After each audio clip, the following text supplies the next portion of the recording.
Hello everyone. So today we are going to discuss our last topic, that is the enzymes. ठीक है? अब मतलब last topic of this chapter obviously biomolecules है ना? That is the enzymes.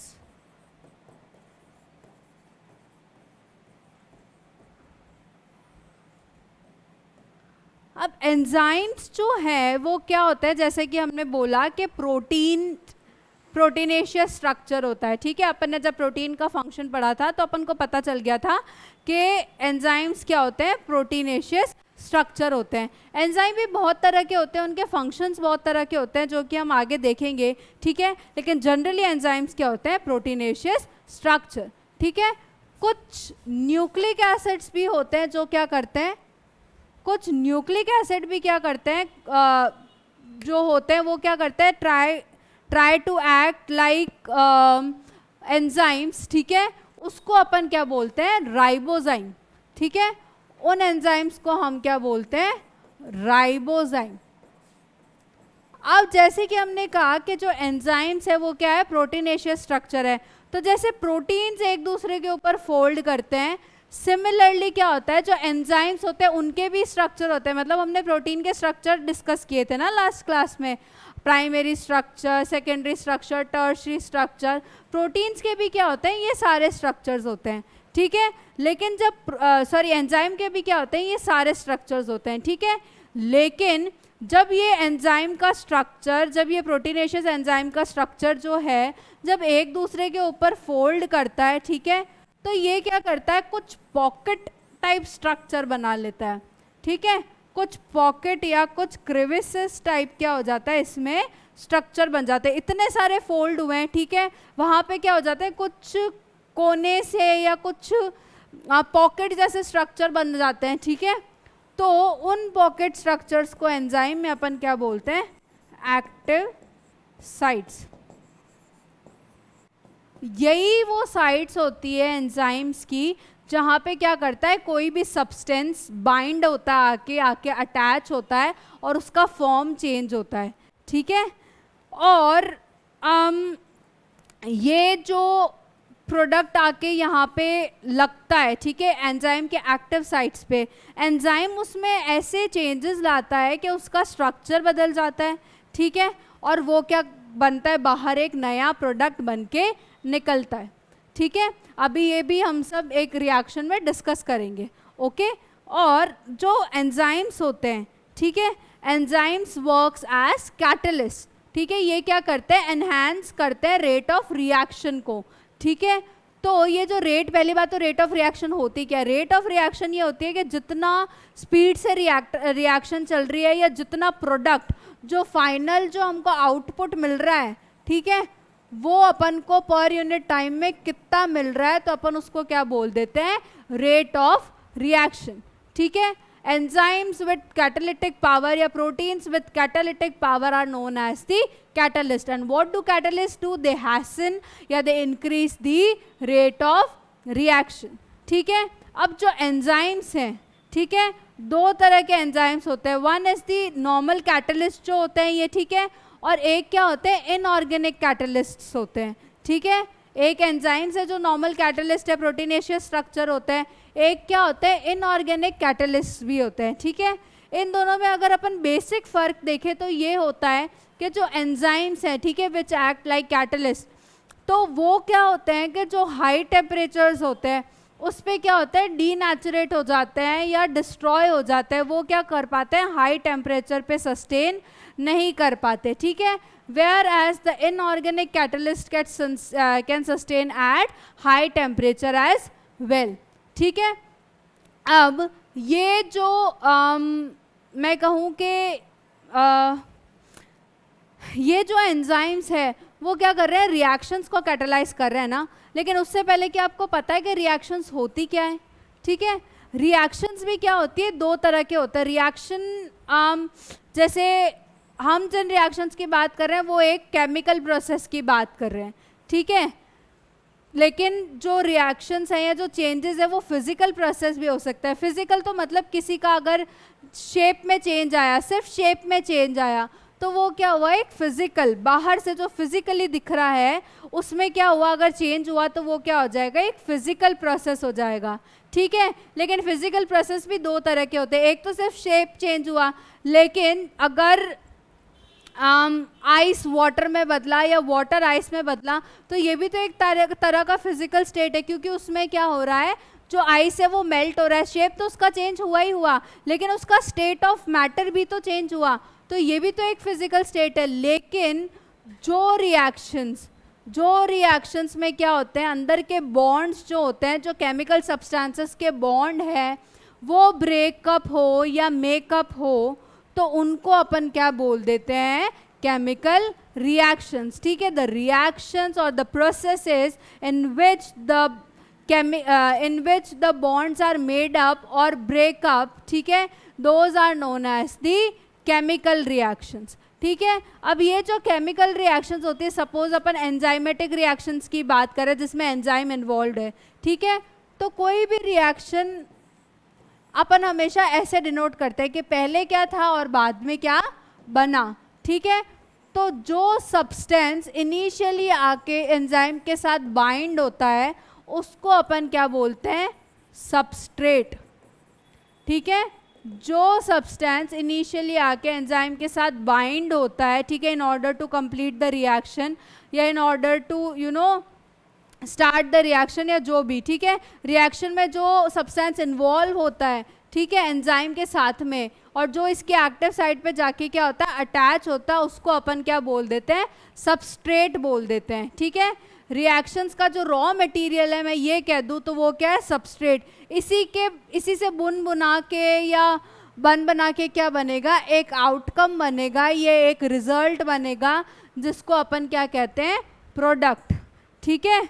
सबसे पहले क्या होता है, सबस्ट्रेट होता है, when it binds to the enzyme, ठीक है, it forms another product that is, या इट फॉर्म्स अनदर सब्सटेंस जिसको अपन क्या बोलते हैं, प्रोडक्ट, ठीक है। जो इस रिएक्शन का आउटकम होता है उसको अपन क्या बोलते हैं, प्रोडक्ट, ठीक है। अब जैसे सपोज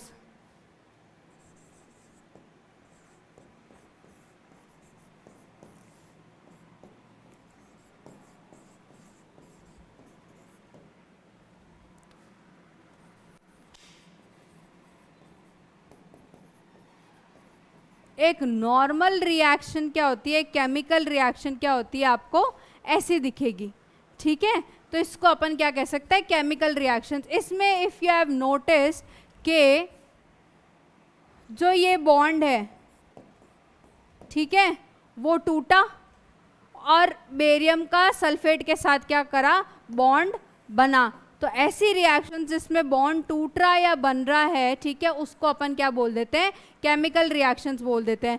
लेकिन अगर अपन बात करें इन एंजाइमेटिक रिएक्शंस की, तो जो इनिशियल प्रोडक्ट एंजाइम्स के साथ कनेक्ट होता है उसको अपन सबस्ट्रेट बोल देते हैं, ठीक है। और उसके बाद जो इस रिएक्शन के बाद जो बनता है उसको अपन प्रोडक्ट बोल देते हैं, ठीक है। अब हर एक रिएक्शन की क्या होती है, एक रेट होती है। मैंने आपको पहले ही बताया था कि रिएक्शंस की क्या होती है, रेट होती है, एक स्पीड होती है, ठीक है। तो रेट ऑफ रिएक्शन को अपन कैसे डिफाइन करते हैं,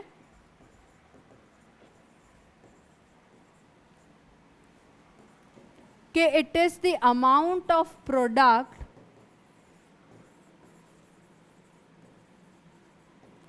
फॉर्म पर यूनिट टाइम, ठीक है।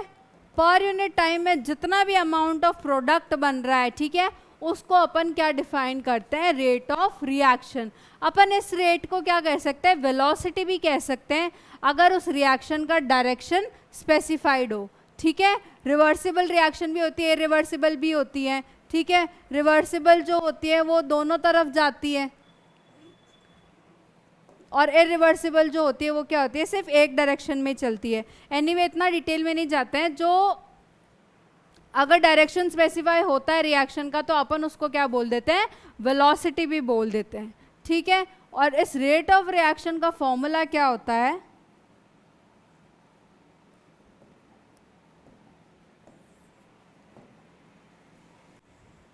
The amount of product upon the amount of time, ठीक है। जितना प्रोडक्ट बना और जितना यूनिट टाइम लगा उससे अपन क्या निकाल सकते हैं, रेट ऑफ रिएक्शन निकाल सकते हैं, ठीक है। अब क्या होता है कि बहुत सारे फैक्टर्स इफेक्ट करते हैं इस रेट को, ठीक है। धीरे होगी, तेज़ होगी, इसमें क्या होता है, बहुत सारे फैक्टर्स इफेक्टिंग होते हैं, ठीक है। लेकिन अगर अपन मोटी मोटी बात करें तो सबसे ज़्यादा इसको क्या इफेक्ट करता है, टेम्परेचर कंपैरेटिवली इन रिएक्शंस पे क्या करता है, ज़्यादा असर डालता है, ठीक है।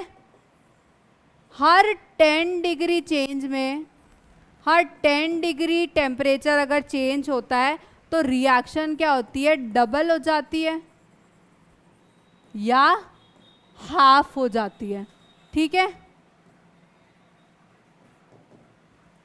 जिस भी डायरेक्शन में टेम्परेचर चेंज होगा एक्सोथर्मिक एंडोथर्मिक रिएक्शंस के अकॉर्डिंग, ठीक है। ये सब आप केमिस्ट्री में पढ़ेंगे, ये सब अपन डिटेल में डिस्कस नहीं कर रहे, बट अभी बस आप इतना जान लीजिए कि जो टेम्परेचर है it affects the rate of reaction very much, ठीक है। हर 10 डिग्री चेंज पे रिएक्शन के अकॉर्डिंग इधर डायरेक्शन में वो जहाँ भी जाएगा उसके अकॉर्डिंग क्या हो जाता है, या तो डबल हो जाएगी या क्या हो जाएगी, हाफ हो जाएगी रेट, ठीक है। मतलब इतना क्या होता है, टेम्परेचर इफेक्ट करता है रेट ऑफ रिएक्शन को, ठीक है। सेकंड जो चीज़ इफेक्ट करती है वो क्या करती है, कैटलिस्ट, ठीक है। एक तो टेम्परेचर ज़्यादा इफेक्ट करता है और एक क्या करती है, कैटलिस्ट क्या करता है, ज़्यादा इफेक्ट करता है रेट ऑफ रिएक्शन को। कैटलिस्ट अपन ने बता दिया था कि वो सब्सटेंस या वो एंजाइम विद कैटालिटिक पावर जो कि क्या कर रहा है, एंड रिएक्शन की रेट को बढ़ा रहा है या रिएक्शन को स्पीड अप कर रहा है, ठीक है। तो उसको अपन ने क्या बोल दिया था, कैटलिस्ट बोल दिया था।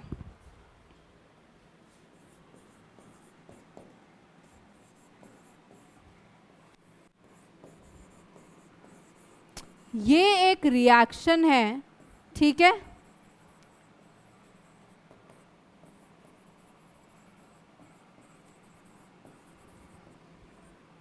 जो हमारी बॉडी में होती है, ठीक है। दिस इज़ अ रिएक्शन, ठीक है, जो कि हमारी क्या होती है, बॉडी में होती है, ओके। अब ये जो रिएक्शन है जनरली क्या होता है कि in the absence of catalyst I am talking, ठीक है। In the absence of catalyst क्या होता है कि जो कार्बनिक एनहाइड्रेज अगर नहीं प्रेजेंट हो इस रिएक्शन में तो मुश्किल से क्या होता है, 200 मॉलिक्यूल्स ऑफ H2CO3 क्या हो रहे थे, बन रहे थे, ठीक है। क्या हो रहे थे कि नॉर्मल टाइम में क्या हो रहे थे कि 200 मॉलिक्यूल्स ही क्या बन रहे थे, H2CO3 के। लेकिन जब से कार्बनिक एनहाइड्रेज अगर इस रिएक्शंस में इन्वॉल्व हो जाता है तो H2CO3 के कितने मॉलिक्यूल्स बन जाते हैं, 6 लाख, ठीक है। तो मतलब इसने जो कैटलिस्ट है इसने इसकी जो रिएक्शन की टाइम है, ठीक है, उसने उसको कितना कम कर दिया और कितना ज़्यादा एफिशिएंट प्रोसेस बना दिया इसको, ओके। अब कैटलिस्ट से लेकर रिलेटेड एक ग्राफ भी है जो आपकी बुक में दिया हुआ है, ठीक है। कैटलिस्ट बेसिकली क्या करते हैं, जैसे मैंने आपको बताया कि सबस्ट्रेट और प्रोडक्ट होते हैं, ठीक है। तो ये सबस्ट्रेट जब एंजाइम से बाइंड होता है वो चेंज लाता क्या है कि जिसकी वजह से इतनी फटाफट रिएक्शंस हो जाती है।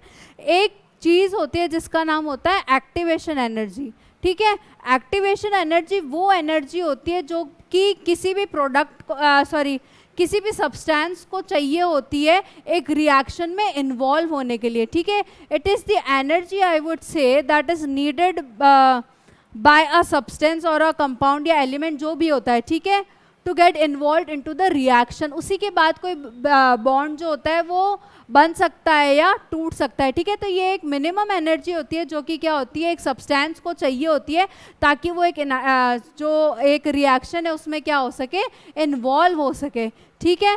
तो ये एनर्जी अगर अपन देखें, ठीक है, एक्टिवेशन एनर्जी अगर कैटलिस्ट प्रेजेंट है, अगर एंजाइम प्रेजेंट है, ठीक है, तो उस केस में अपन को सिर्फ इतनी सी एक्टिवेशन एनर्जी चाहिए।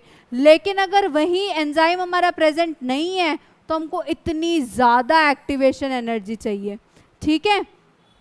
और अगर आप देख रहे हैं कि ये जो कर्व है, ठीक है, उसमें जो सबस्ट्रेट का लेवल है वो कितना ऊपर है एनर्जी का और प्रोडक्ट का लेवल है वो कितना नीचा है एनर्जी का। इट मीन्स कि जब भी प्रोडक्ट का लेवल सबस्ट्रेट से कम हो, it means it is a energy releasing या हीट रिलीजिंग रिएक्शन, ठीक है, एनर्जी रिलीजिंग या हीट रिलीजिंग रिएक्शन है, और यहाँ से एनर्जी रिलीज हुई तभी तो आके प्रोडक्ट की एनर्जी इतनी कम हुई, ठीक है। तो प्रोडक्ट क्या होता है कि जनरली स्टेबल सब्सटेंस होता है, ठीक है। जो रिएक्शन के बाद जो हमारा प्रोडक्ट बनता है वो क्या होता है, स्टेबल होता है। अब अपन स्टेबल किसको कहते हैं, जिसमें एनर्जी ना हो। अगर आप एक चीज़ मान के चलो कि एक बच्चा है जो अभी बिल्कुल एनर्जेटिक है, तो क्या वो सीधा सीधा बैठेगा एक जगह पे? डेफिनेटली नहीं, उसको तो इधर उधर घूमना है, कूदना है, सब करना है, क्योंकि उसके पास एनर्जी है। लेकिन अगर एक बच्चा है जिसमें एनर्जी नहीं है, तो वो सीधा सीधा बैठा रहेगा, वो कंपैरेटिवली स्टेबली बैठा रहेगा वहाँ पे। तो ये सारा जो गेम है वो एनर्जी का ही है कि सबस्ट्रेट जो होता है it is not so stable product, ठीक है, जो कि एंजाइम के साथ कंबाइन होके या रिएक्शन करके क्या बनाता है, एक स्टेबल प्रोडक्ट बनाता है, जिसको अपन क्या बोलते हैं, प्रोडक्ट बोलते हैं, ठीक है, जिसकी एनर्जी क्या होती है, कम होती है, ताकि वो स्टेबली बैठा रहे। एनर्जी कहीं यूज़ होते ही स्टेबली बैठ जाएगा कोई भी चीज़, ठीक है। अब ये तो हमने एंड में डिस्कस किया था कि भाई कौन से फैक्टर्स है जो रेट ऑफ रिएक्शन को क्या करते हैं, इफेक्ट करते हैं, ठीक है। अब हम डिस्कस करेंगे अबाउट द नेचर ऑफ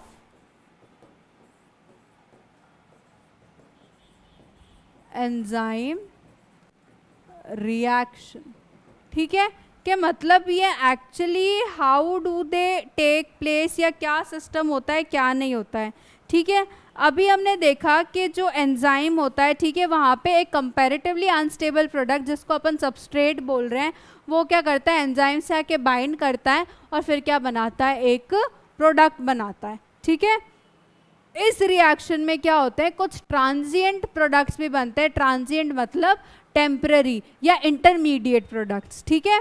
तो इनमें क्या होता है कि जब एंजाइम और सबस्ट्रेट जब एंजाइम और सबस्ट्रेट एक दूसरे से कनेक्ट हो रहे हैं, बॉन्ड कर रहे हैं, तो इनके बीच में डायरेक्ट प्रोडक्ट तो नहीं बन जाता, इनके बीच में और बहुत इंटरमीडिएट स्टेजेस आते हैं, जिसको हम क्या बोलते हैं, ट्रांजिएंट प्रोडक्ट्स बोलते हैं, ठीक है। उसके बाद ये क्या होता है कि फाइनली प्रोडक्ट्स में चेंज होते हैं, ठीक है, प्रोडक्ट जो हमारा फाइनल रिजल्ट है रिएक्शन के बाद, ठीक है। उन ट्रांजिएंट प्रोडक्ट से क्या करते हैं, ये फिर फाइनली क्या होता है, प्रोडक्ट में कन्वर्ट होते हैं। इसका पूरा प्रोसेस क्या होता है कि सबसे पहले जो एंजाइम है, ठीक है, वो अपनी एक्टिव साइट पे क्या होता है, सबस्ट्रेट को बाइंड करता है, ठीक है, मतलब सबस्ट्रेट आता है और ये दोनों क्या होते हैं, एक दूसरे से अटैच हो जाते हैं, ठीक है। एंजाइम सबस्ट्रेट फिर क्या करता है कि एंजाइम के एक्टिव साइट में क्या करता है, ऐसे चेंजेस लाता है, या एंजाइम में ऐसे चेंजेस लाता है कि एंजाइम जो है वो उसको और क्या कर लेता है, टाइटली क्या कर लेता है, पकड़ लेता है, ठीक है।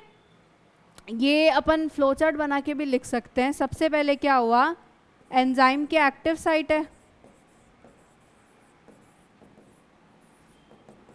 एंजाइम एक्टिव साइट, S यहाँ पे सबस्ट्रेट है ना, S बाइंड्स टू इट,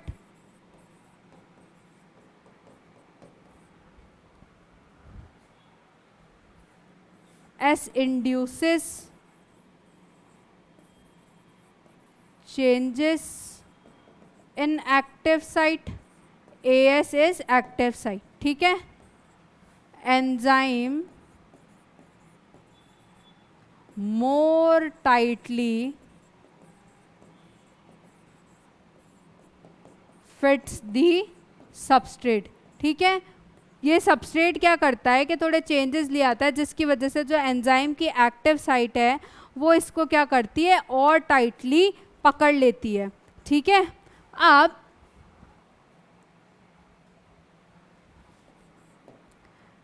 जब ये इसको पकड़ लेती है टाइटली, तब क्या होता है कि जो एंजाइम है, ठीक है, एंजाइम जो है वो जो सबस्ट्रेट के केमिकल बॉन्ड्स हैं उसको क्या करना चालू करता है, ब्रेक करना चालू करता है, ठीक है। वो क्या करता है, सबस्ट्रेट के केमिकल बॉन्ड्स को क्या कर देता है, ब्रेक कर देता है, ठीक है। उसके बाद एंजाइम्स उसमें नए चेंजेस लाता है, ठीक है। उस सबस्ट्रेट में एंजाइम क्या करता है, नए चेंजेस लाता है, नए बॉन्ड्स को बनाता है, ठीक है। और उसके बाद जो फाइनल रिलीज होगा वो क्या होता है, प्रोडक्ट, ठीक है। इसने इसको टाइटली फिट किया, सबस्ट्रेट के केमिकल बॉन्ड्स को तोड़ा, केमिकल बॉन्ड्स को तोड़ा,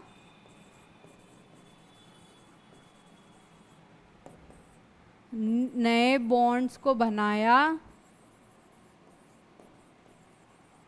और अब जो नया स्ट्रक्चर बना, मतलब जब हमने एक सबस्ट्रेट का या एक सब्सटेंस का केमिकल बॉन्ड्स तोड़ और बना दिए तो हमारी केमिकल रिएक्शंस हो गई, ठीक है। अब जो नया सब्सटेंस बनेगा उसको अपन क्या कहते हैं, प्रोडक्ट, ठीक है। और अपन इसको ऐसे शो कर सकते हैं, E plus S gives P, enzymes plus substrate gives us the product, ठीक है। जैसे रेट ऑफ रिएक्शन को इफेक्ट कर रही थी कुछ फैक्टर्स जैसे टेम्परेचर, कैटलिस्ट, वैसे ही क्या करते हैं एंजाइम एक्टिविटीज़ को भी कुछ क्या करते हैं, फैक्टर्स इफेक्ट करते हैं, ठीक है।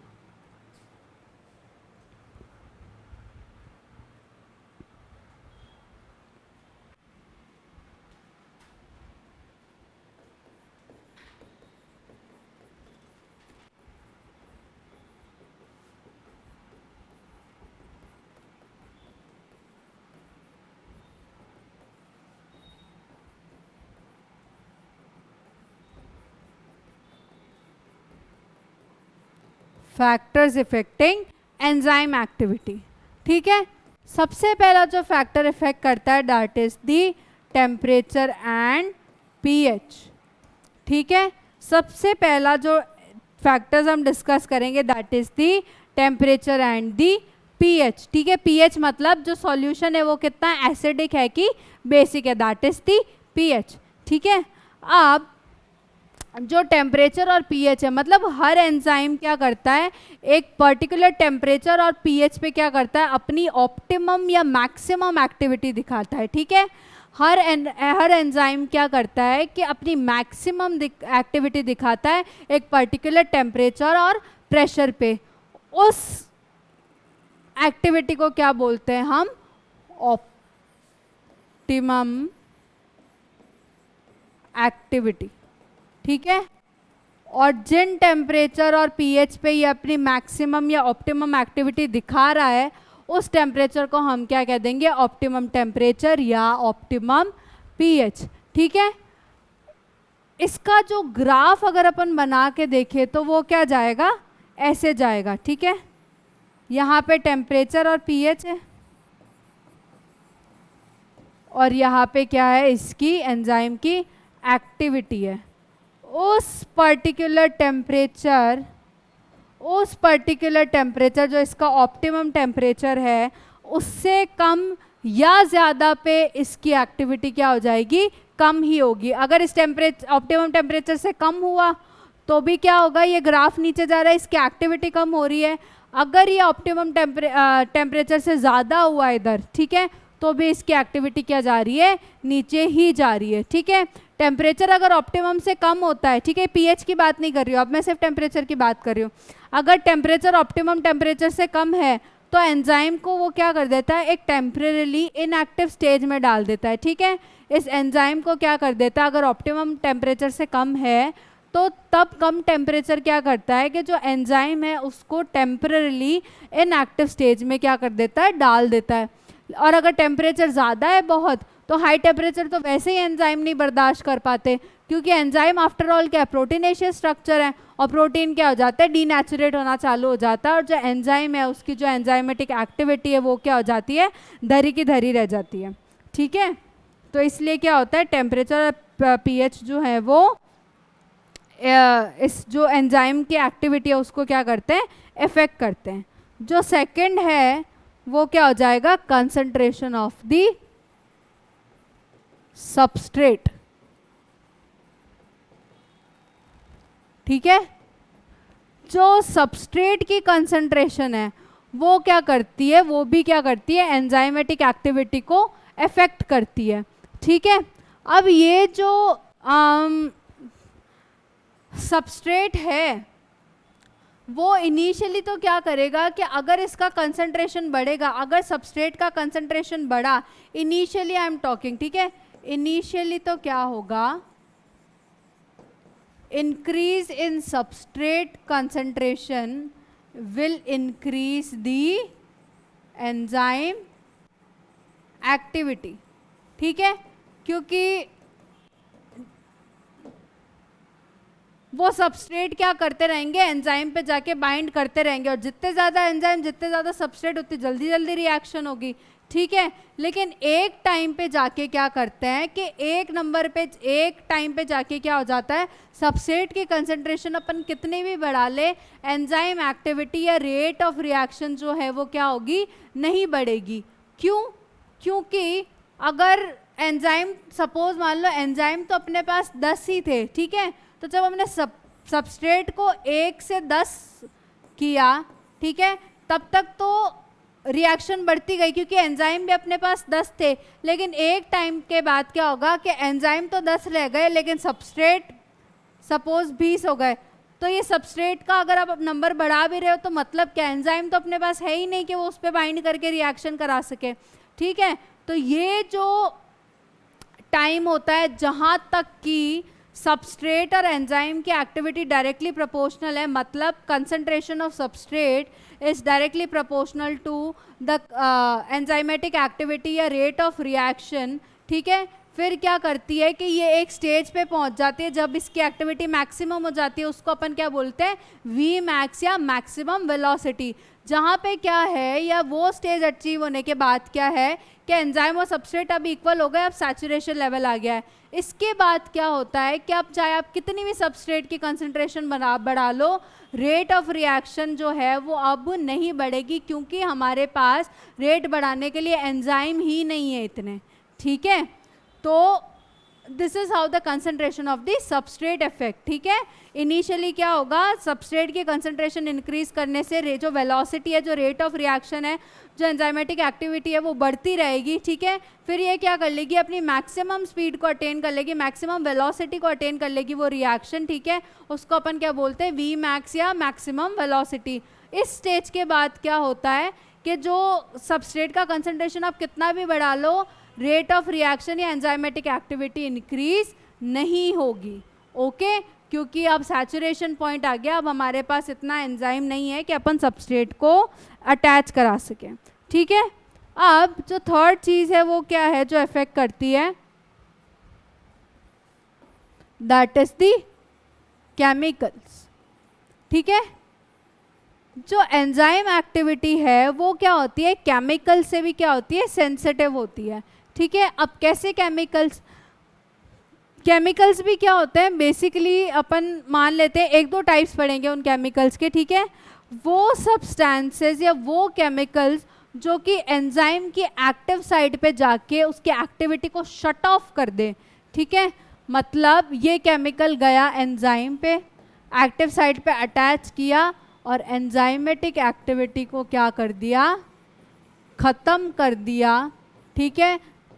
उस केमिकल को अपन क्या बोलेंगे, इनहिबिटर, ठीक है। ये क्योंकि क्या कर रहा है, एंजाइम एक्टिविटी को क्या किया, इसने इनहिबिट कर दिया, ख़त्म कर दिया, ठीक है। और इस प्रोसेस को हम क्या बोलेंगे, इनहिबिशन, ठीक है। और वो प्रोसेस जिसमें कि जो हमारा सबस्ट्रेट है, ठीक है, जो मॉलिक्यूल है, ठीक है, वो हमारे सबस्ट्रेट को क्या करता है, स्ट्रक्चरली रिजेंबल करता है। ऐसी रिएक्शन जिसमें कि जो मॉलिक्यूल है या जो केमिकल है वो सबस्ट्रेट को क्या करता है, स्ट्रक्चरली रिजेंबल करता है, मतलब उसी के जैसे शेप का होता है, ठीक है। तो वो क्या करेगा, अगर सबस्ट्रेट के जैसे शेप का है तो वो क्या करता है कि वहाँ पे जाके बाइंड कर सकता है, जो एंजाइम की एक्टिव साइट है उसको जाके क्या हो रहा है, बाइंड कर सकता है, ठीक है। सपोज ये एंजाइम है, ये इसकी एक्टिव साइट है, ठीक है। अब यहाँ पे जो कोना बना हुआ है वैसा ही इसका सबस्ट्रेट होना चाहिए था, सपोज ये इसका सबस्ट्रेट है, ठीक है। This was suppose to attach to this active site of the enzyme, but एक और ऐसा मॉलिक्यूल है जो कि सेम इस सबस्ट्रेट, इस मॉलिक्यूल को स्ट्रक्चरली क्या कर रहा है, रिजेंबल कर रहा है। सपोज दिस, ठीक है, ये कोई और मॉलिक्यूल है बट ये क्या कर रहा है, सबस्ट्रेट को स्ट्रक्चरली रिजेंबल कर रहा है, इसके जैसा के जैसा है, ठीक है। तो ये सबस्ट्रेट या ये मॉलिक्यूल्स क्या करेगा, जाके एंजाइम की साइट पे अटैच हो जाएगा जैसे कि सबस्ट्रेट होता, ठीक है।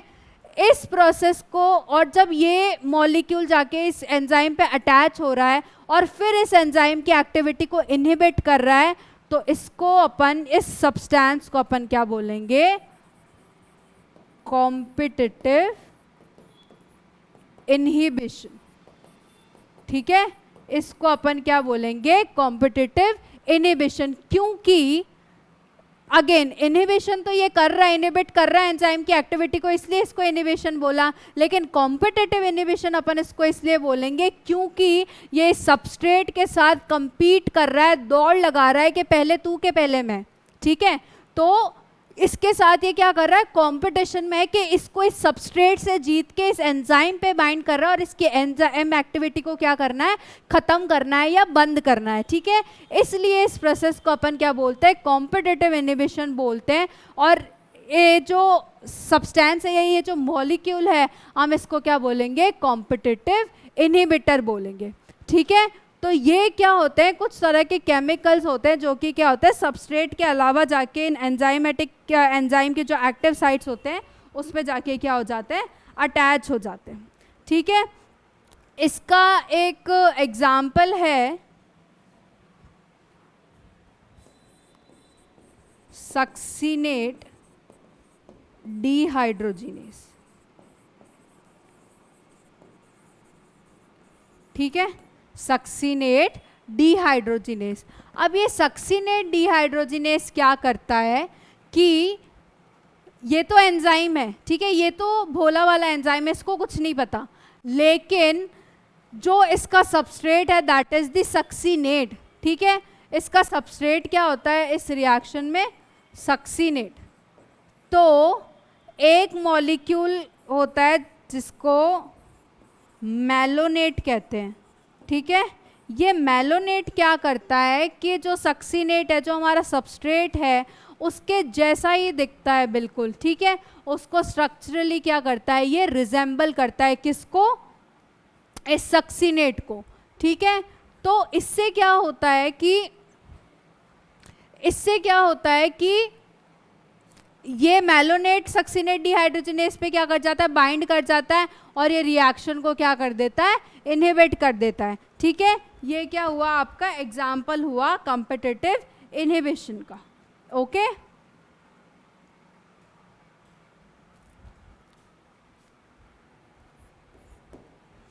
The last topic of this chapter is the cofactors, ठीक है। हमने ये सारी चीज़ें तो डिस्कस कर ली। अब जो लास्ट चीज़ है, एक्चुअली क्लासिफिकेशन भी है, वो हम फटाफट से डिस्कस कर लेंगे, ठीक है। सबसे पहले हम क्या करते हैं, कोफैक्टर्स को डिस्कस कर लेते हैं, ठीक है। कोफैक्टर्स क्या होते हैं, नॉन प्रोटीनेशियस स्ट्रक्चर होते हैं, ठीक है। कोफैक्टर्स क्या होते हैं, नॉन प्रोटीनेशियस स्ट्रक्चर होते हैं, ठीक है, जो कि क्या करते हैं, जो एंजाइम का स्ट्रक्चर है उससे जाके क्या करते हैं, बाइंड करते हैं, ठीक है। और उसकी वजह से क्या होता है, एंजाइमेटिक एक्टिविटी को एनहांस करते हैं या एंजाइमेटिक एक्टिविटी को क्या देते हैं, ये बढ़ावा देते हैं। ये कोफैक्टर्स, ये एंजाइमेटिक एक्टिविटी को मैं ये बोलूँ कि ये क्या कर देते हैं, एक्टिवेट कर देते हैं, ठीक है। ये जो कोफैक्टर्स है, ये तो क्या है, नॉन प्रोटीनेशियस स्ट्रक्चर है और इसको अपन कोफैक्टर्स बोलते हैं, बोल दिया, ठीक है। ये क्या करते हैं, एंजाइम से अटैच करते हैं, ठीक है। अब जिस एंजाइम से ये अटैच करते हैं, एंजाइम खुद तो एक प्रोटीनेशियस स्ट्रक्चर है, ठीक है। तो उस प्रोटीनेशियस स्ट्रक्चर को अपन क्या बोलते हैं, एपो एंजाइम, ठीक है। इस प्रोटीनेशियस स्ट्रक्चर को हम क्या बोलते हैं, एपो एंजाइम बोलते हैं, ठीक है। जिससे ये कोफैक्टर क्या करता है, जाके अटैच होता है, एंजाइम का जो प्रोटीनेशियस पार्ट है उसको अपन क्या बोलते हैं, एपो एंजाइम बोलते हैं। और जो नॉन प्रोटीनेशियस ऑर्गेनिक कंपाउंड है जो कि इससे बाइंड हो रहा है ताकि इसकी एंजाइमेटिक एक्टिविटी को एक्टिवेट कर पाए, एनहांस कर पाए, तो उसको अपन, या एक्टिवेट कर पाए, ठीक है, उसको अपन क्या बोलते हैं, कोफैक्टर बोलते हैं। कोफैक्टर भी क्या होते हैं, 3 तरह के होते हैं, ठीक है। प्रोस्थेटिक ग्रुप,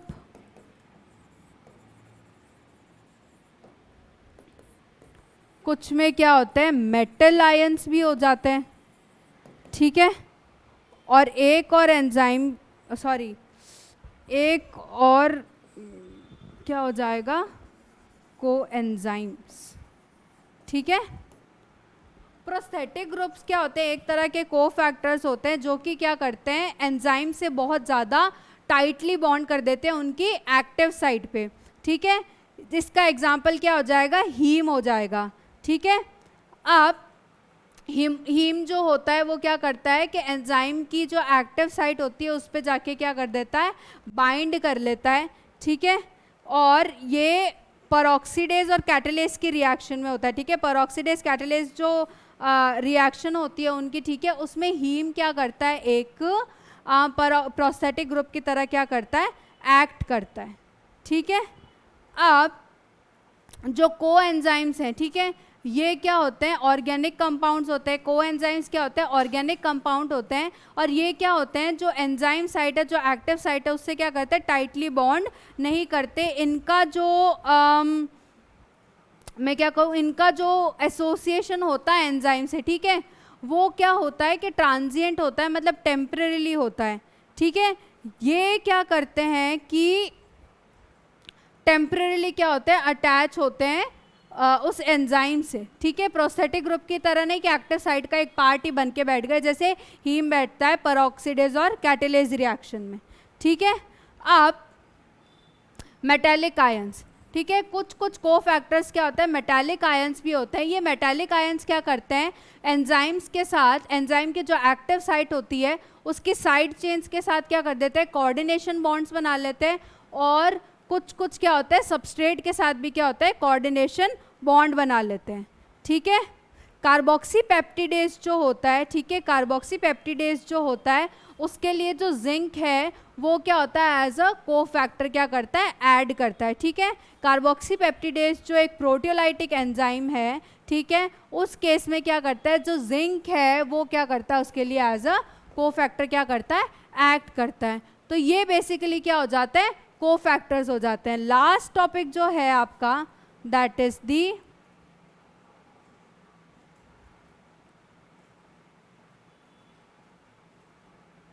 दिस, ठीक है। ये क्या है, क्लासिफिकेशन ऑफ द एंजाइम्स, ठीक है। Enzyme based on the activities के वो क्या फंक्शन कर रहे हैं, उसमें हमने क्या किया, इनको 6 क्लासेस में डिवाइड कर दिया। और कम से कम 4 से 13 क्या है, सब क्लासेस भी हैं उनकी, ठीक है। लेकिन अभी हम क्या कर रहे हैं, इन 6 मेन जो ये क्लासेस हैं हम उनको डिस्कस कर रहे हैं, ठीक है। फर्स्ट वन क्या है, ऑक्सीडोरिडक्टेजेस या डिहाइड्रोजिनेजेस, ठीक है। वो एंजाइम्स, वो रिएक्शन जो कि ऑक्सीडेशन और रिडक्शन कराते हैं, या ऑक्सीडेशन रिडक्शन एंजाइम्स में क्या, सॉरी, रिएक्शंस में क्या करते हैं, हेल्प करते हैं, उसको अपन क्या बोलते हैं, ऑक्सीडो रिडक्शन या dehydrogenases enzyme. If you can see in this reaction, यहाँ पे S रिड्यूस्ड है, ठीक है, और S डैश क्या है, ऑक्सीडाइज्ड है। लेकिन अगर आप इस रिएक्शन के एंड प्रोडक्ट्स देखोगे तो इसमें क्या हो गया, S ऑक्सीडाइज हो गया है और S डैश क्या हो गया, रिड्यूस्ड हो गया, ठीक है। तो ये कंपाउंड्स को ऑक्सीडाइज और रिडक्शन कराते हैं सेम रिएक्शन में, ठीक है। सेकेंड क्लास क्या हो जाएगी, ट्रांसफरेजेस, ठीक है। ट्रांसफरेजेस वो एंजाइम है जो कि क्या होता है, एक ग्रुप को क्या कर रहे हैं, एक सब्सटेंस से दूसरे सब्सटेंस पे क्या कर रहे हैं, ट्रांसफर कर रहे हैं। इनका नाम देखो, एंजाइम के हमेशा एंड में क्या लगा होता है, एज लगा होता है, ASE, ठीक है। और उसके आगे जो नाम होता है वो उसको ऑलरेडी डिफाइन कर देता है कि ये क्या फंक्शन कर रहा है, ठीक है। ट्रांसफरेजेस क्या कर रहा है, ट्रांसफर कर रहा है ग्रुप का। यहाँ पे ये जो G ग्रुप है वो क्या है, S पे अटैच्ड है, ठीक है, और S डैश खाली पड़ा हुआ है। रिएक्शन के खत्म होते क्या हो गया, S डैश पे ग्रुप अटैच हो गया और S क्या है, खाली है, ठीक है। थर्ड क्लास जो होती है हमारी वो क्या होती है, हाइड्रोलेसिस। हाइड्रोलेसिस क्या करते हैं, हाइड्रोलाइसिस कराते हैं, ठीक है। जो सब्सटेंसेस है उसका क्या कराते हैं, हाइड्रोलाइसिस कराते हैं, ब्रेक डाउन कराते हैं, ठीक है। अब इसमें क्या आ जाएगी, ईस्टर, ईथर, पेप्टाइड, इन सब का क्या होता है, हाइड्रोलाइसिस कराते हैं ये हाइड्रोलेसिस एंजाइम्स, ठीक है। अब लाइजेस, ठीक है, लाइजेस क्या करते हैं कि ग्रुप्स को हटाते हैं, ओके। हाइड्रोलाइसिस में तो क्या हो जाएगा, वाटर को हटाते रहते हैं, ठीक है। लेकिन इसमें ये क्या कर रहे हैं कि जो लाइसेस हैं वो एंजाइम्स होते हैं जो कि क्या करते हैं, हाइड्रोलाइसिस के अलावा जो ग्रुप्स प्रेजेंट हैं, ठीक है, जो नॉर्मल ग्रुप्स प्रेजेंट है सब्सटेंसेस में, उनको क्या करते हैं, रिमूव करते हैं, लाइसिस हटाते हैं उनको, और जो सब्सटेंस है वो क्या बन जाता है एंड में, एक डबल बॉन्डेड। डबल बॉन्ड्स क्यों बनेंगे, क्योंकि इसकी वैलेंसी क्या हो गई है, यहाँ से खाली हो गई है, इसलिए ये क्या बना देते हैं, एक डबल बॉन्डेड स्ट्रक्चर बना देते हैं और जो कंपाउंड्स है उनको अलग कर देते हैं। लास्ट दो क्लासेस है आइसोमरेजेस। जब हम केमिस्ट्री पढ़ेंगे तो हम देखेंगे कि हर एक सब्सटेंस का क्या होता है, आइसोमर्स होते हैं, ठीक है। तो आइसोमर्स क्या होते हैं कि सेम दिखने वाले सब्सटेंसेस होते हैं, लेकिन ये सारी details you will study in the chemistry. Isomerases क्या करते हैं, उन आइसोमर्स को एक से दूसरे फॉर्म में कन्वर्ट करते हैं, ठीक है। Last is the ligases. Ligase मतलब जोड़ना। जो एंजाइम किसी दो कंपाउंड्स को एक साथ लिंक करते हैं उसको क्या बोलते हैं, लाइगेसेस बोलते हैं, ठीक है। तो ये 6 क्लासेस थी एंजाइम्स की, and with this we complete this chapter that is the biomolecules. Okay, thank you.